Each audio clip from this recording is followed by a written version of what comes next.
8 karakter sufi yang ini meneladani para nabi. Kalian yang belajar tasawuf, wujudkan ini. Ini termasuk rangkaian dari husnul khuluq, akhlak yang baik. Sufi itu punya 8 ciri. Yang pertama, cirinya Nabi Ibrahim, yaitu murah hati. Nabi Ibrahim itu kan dikenal pemurah. Orang minta apapun akan dikasih. Bahkan ada cerita Nabi Ibrahim itu tidak pernah makan malam sendirian. Begitu dia mau makan malam, kok tidak ada temannya, dia akan keluar rumah nyari teman. Mungkin minta tetangganya untuk menemani. Jadi beliau ini sangat pemurah. Jadi ciri sufi yang pertama murah hati. Sufi kok pelit? Yo wis ndak usah dicari lagi teorinya, yo mesti bukan sufi. Jadi sufi itu murah hati. Kenapa sih sufi itu bisa murah hati? Karena dia sudah ndak terikat lagi dengan dunia. Jangankan ada orang minta, orang ndak minta pun kadang-kadang kalau beliau mau, ya hartanya dibagi-bagi, dikasihkan siapa yang ingin. Jadi ciri pertama itu. Ciri kedua, cirinya Nabi Ismail, ridho. Sufi itu selalu ridho, selalu menerima, selalu rela apapun ketetapan Allah atas dirinya. Tidak ada sufi kok mengeluh, sambat. Kalau kita kan terbiasa mengeluh, jangankan dapat musibah, hujan aja kan kita mengeluh. Panas juga mengeluh. Itu malaikat yang ngurusi cuaca mesti bingung. Ini menungso, ini dikasih hujan sambat, dikasih panas sambat, musim kemarau sambat, musim penghujan sambat. Kalau Nabi Ismail ridho, jangankan apa yang dimiliki, bahkan nyawanya sekalipun kalau oleh Allah diminta, diberikan ikhlas. Kan kisahnya Nabi Ibrahim dapat wahyu untuk menyembelih, dan Nabi Ismail tidak pakai mendebat bapaknya. Kalau kamu mungkin kamu ajak debat, itu Allah beneran apa? Apa buktinya? Itu mesti gitu. Kalau tidak bisa ditak, kamu mesti nawar. Tapi kalau Nabi Ismail tidak. Nabi Ismail ngerti bapaknya Nabi, ya, terus kalau memang itu perintahnya Allah, ya silahkan. Ya meskipun tidak bisa ditiru, besok bapakmu tiba-tiba, aku tadi malam mimpi bapakmu bukan Nabi. Ya. Tapi ini pelajaran untuk ridho sebenarnya. Apa yang menimpamu, terimalah, ikhlaslah. Jangan banyak mengeluh. Jadi sufi berarti ridho. Tidak ada sufi kok protes, komplain.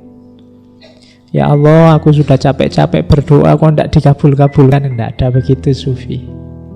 Sufi selalu ridho.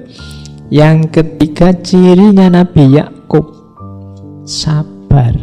Nah, ini kalian semua sudah tahu cerita kesabaran seorang Nabi Yakub. Dari orang konglomerat kaya raya, akhirnya jatuh miskin, anak-anaknya meninggal semua, istrinya meninggalkan dirinya semua, tinggal satu. Terus beliau kena penyakit parah yang baunya luar biasa sehingga harus diasingkan dari masyarakatnya. Tapi beliau sabar.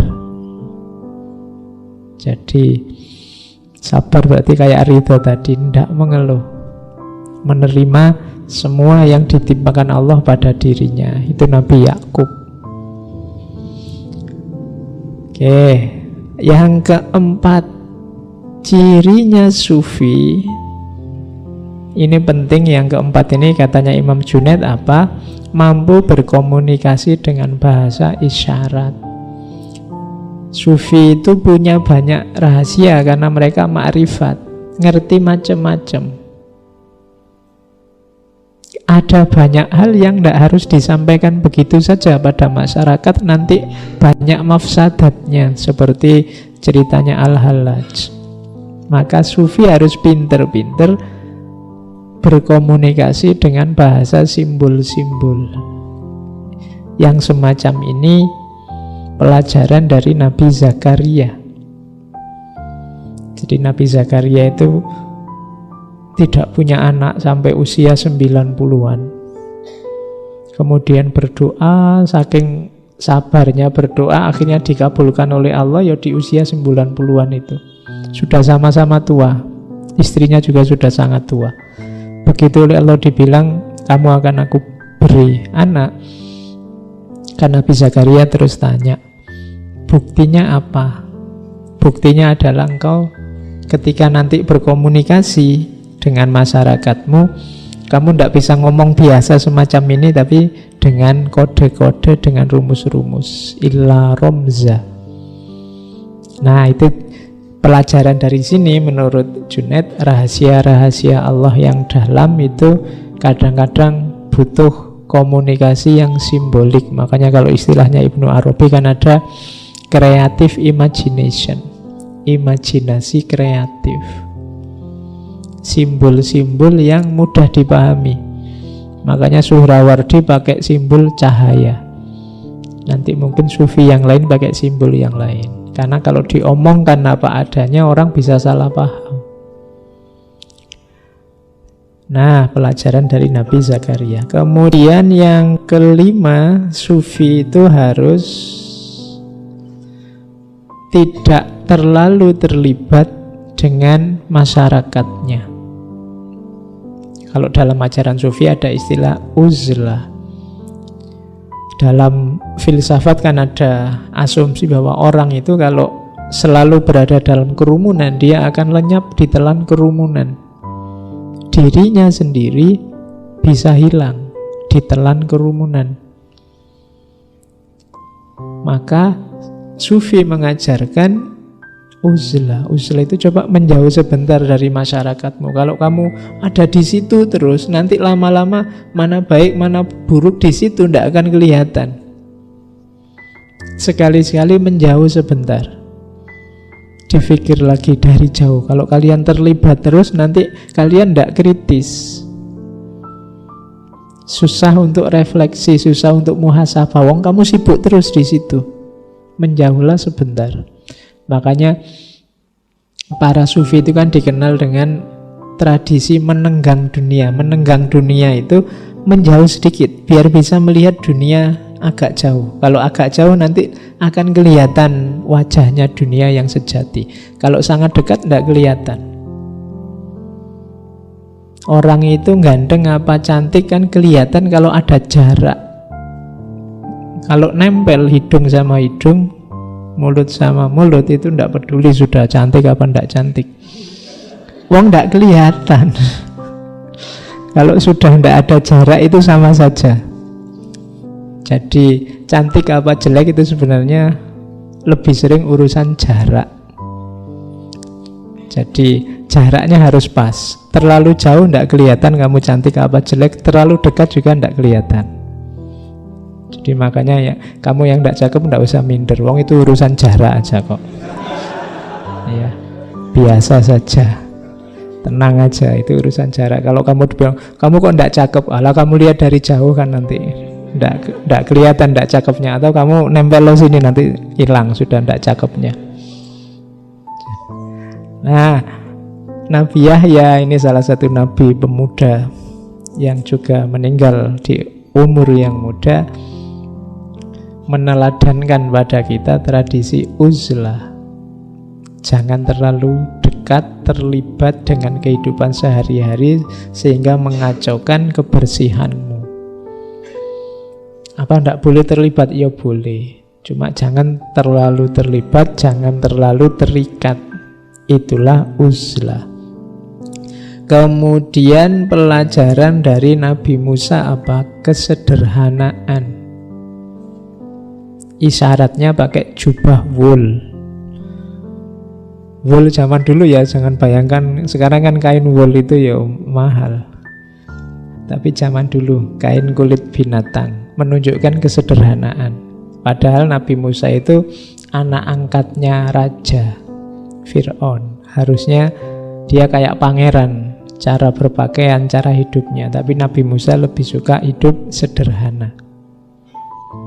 Jadi Sufi itu punya kecenderungan gaya hidup sederhana. Kemudian belajar dari Nabi Isa apa? Pengembara. Tidak sempit wawasan, kenapa? Karena pikniknya jauh. Ya. Kamu kan kadang-kadang dikritik orang, kamu pikniknya kurang. Itu kan simbol dari wawasanmu kurang luas. Kamu tidak pernah kemana-mana sih. Yang kamu baca cuma itu. Masa liburan kayak gini malah ngaji.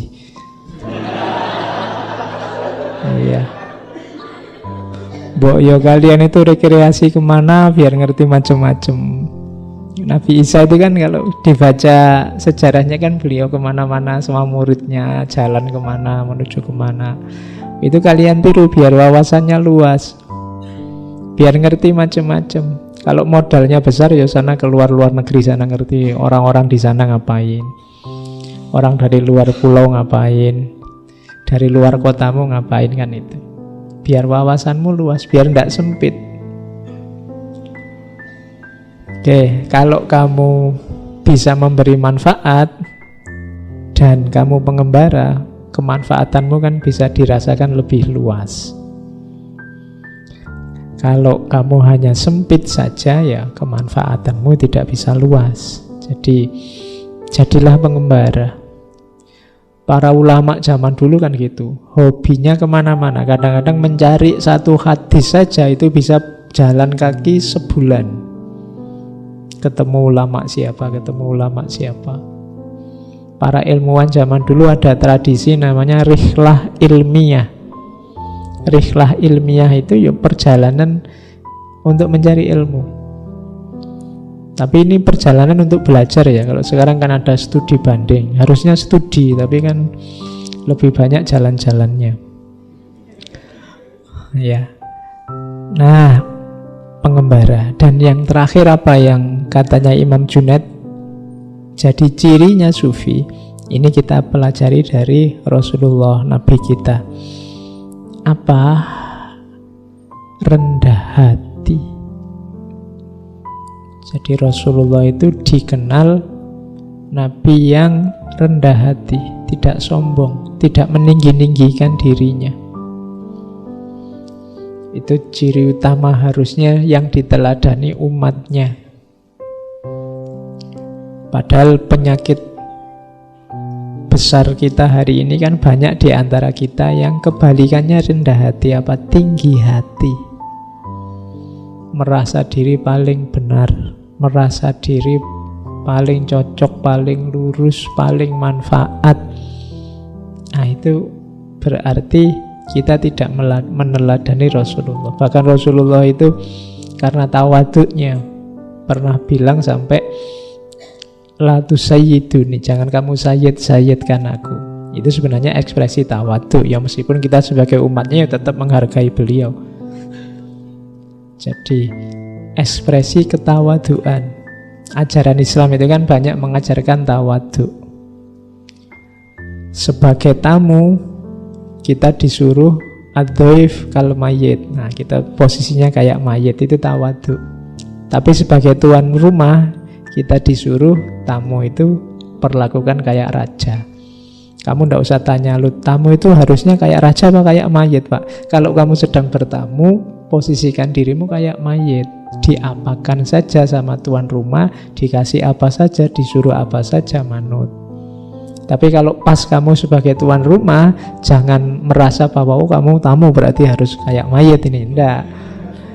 Kalau kamu tuan rumah, ilmunya tamu itu perlakukan kayak raja. Ini sebenarnya contoh sering saya bilang ya, nasihat itu, pepatah kebaikan itu dilihat konteksnya. Ini untuk siapa, kapan.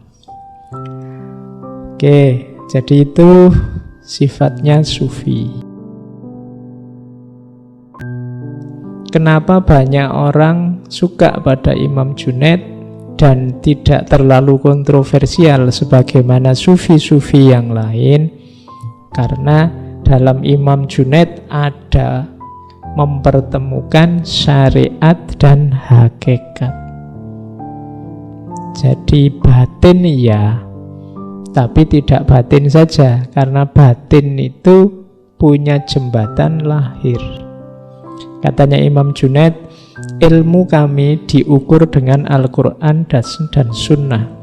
Siapa yang tidak hafal Al-Quran, tidak menulis hadis, dan tidak belajar fikih, tidak boleh ikut. Ini syaratnya kalau ada orang ingin melamar jadi muridnya Imam Junaid. Jadi selalu katanya Imam Junaid, ilmu kita ini ukurannya Quran dan Sunnah. Maka yang mau jadi muridku harus hafal Al-Quran, pernah nulis hadis, berarti dia belajar hadisnya dalam, kemudian ngerti fikih, baru tasawuf. Kalau Quran tidak ngerti, Sunnah tidak ngerti, fikih tidak paham, jangan belajar sufi dulu. Nah itu maunya Imam Junaid. Imam Junaid ini juga faqih, dia kepala qadhi pada zamannya. Jadi syaratnya saya tidak tahu kalau kalian ngelamar diterima apa enggak. Abot, hafal Quran, ngerti hadis, ngerti fikih, baru boleh ikut jadi muridnya. Dan muridnya banyak. Imam Junaid itu muridnya banyak, meskipun beliau ini tidak terlalu suka ceramah, tidak terlalu suka khutbah. Banyak orang minta Imam Junaid itu khutbah di awal-awal beliau jadi sufi, tapi tidak ada satupun yang diterima, termasuk gurunya, guru dan juga pamannya, Syekh Syarri As-Sakoti. Syekh Syarri bolak-balik minta, tidak dituruti, pokoknya dia tidak mau khutbah. Sampai satu ketika di satu malam Imam Junaid bermimpi ketemu Rasulullah, terus Rasulullah merintah, Junaid khutbahlah. Paginya beliau bangun kemudian ingin keluar rumah. Begitu buka pintu, di depan gurunya sudah ada, Imam Syarri. Junaid, mimpi apa tadi malam? Ya guru, disuruh khutbah. Ya, sudah saatnya kamu khutbah. Jadi mau khutbah aja nunggu diperintah oleh Rasulullah. Ya, karena memang berat. Dan di antara alasannya kenapa beliau tidak mau khutbah, karena masih ada gurunya. Masih ada Imam Syarri As-Sakoti, masih ada banyak sufi besar yang lain yang terhitung masih gurunya. Dan selama gurunya masih ada, beliau merasa tidak pantas untuk khutbah. Oke, itu diantara tabiatnya Imam Junaid. Nah, dalam tradisi tasawuf beliau dikenal ya syariat, ya hakikat.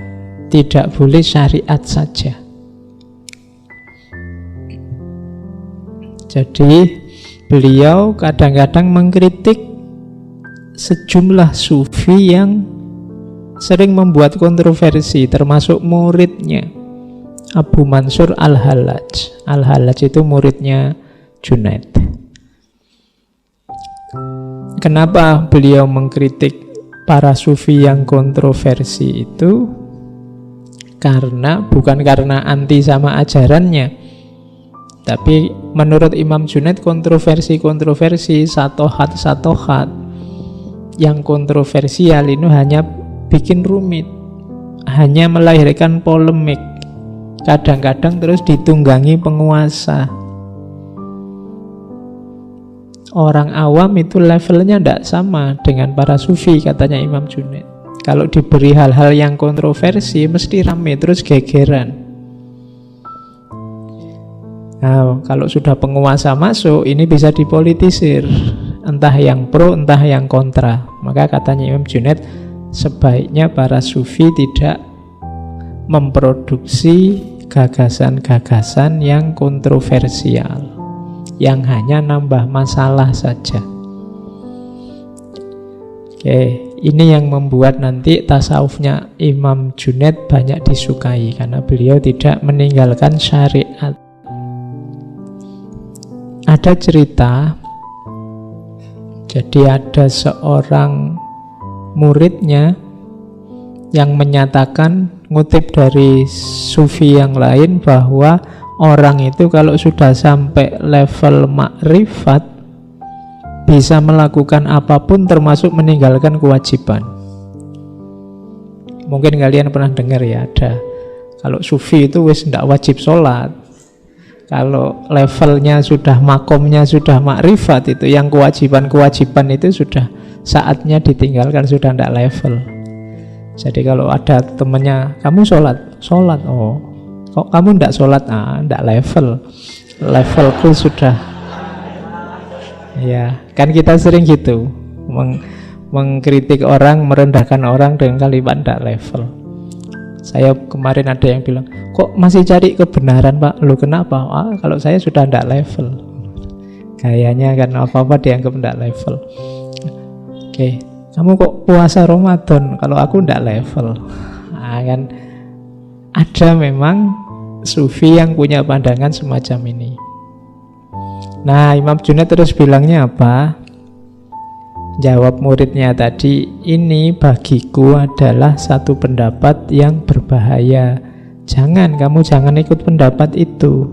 Sesungguhnya seorang arif billah, Imam Junaid juga menyebut kata arif daripada sufi, adalah mereka yang mengerjakan seluruh amal perbuatan sesuai perintah Allah. Logikanya sebenarnya kalau engkau menyatakan dirimu dekat sama Allah dan cinta sama Allah, jangankan diperintah, tidak diperintah pun kamu akan melakukan segala yang baik-baik, segala yang terpuji. Jangankan yang wajib, yang sunnah pun mungkin akan kamu penuhi, bahkan kamu nambah sebanyak mungkin. Jadi kalau ada orang bilang, saya sudah tidak wajib lagi sholat, tidak wajib lagi puasa karena sudah jadi sufi, makomku sudah tinggi, itu sebenarnya secara logika kontradiksi. Karena kalau kamu menyatakan sangat dekat sama Allah, cinta sama Allah, ya harusnya justru kamu nambah sholat semakin banyak, nambah puasa semakin banyak, tidak hanya yang wajib-wajib. Karena hanya kepadanya amal itu kembali. Katanya Imam Junaid, justru yang menjalankan kewajiban syariat tadi, inilah keyakinan yang terus memperkuat ma'rifatku dan memperkokoh keadaanku. Aku itu ma'rifatku tambah kuat, tambah kokoh, karena apa? Menjalankan kewajiban-kewajiban tadi. Jadi tidak ada ceritanya orang gugur kewajiban atau bebas kewajiban. Oke, itu tuntunannya Imam Junaid. Hubungan antara syariat dan hakikat.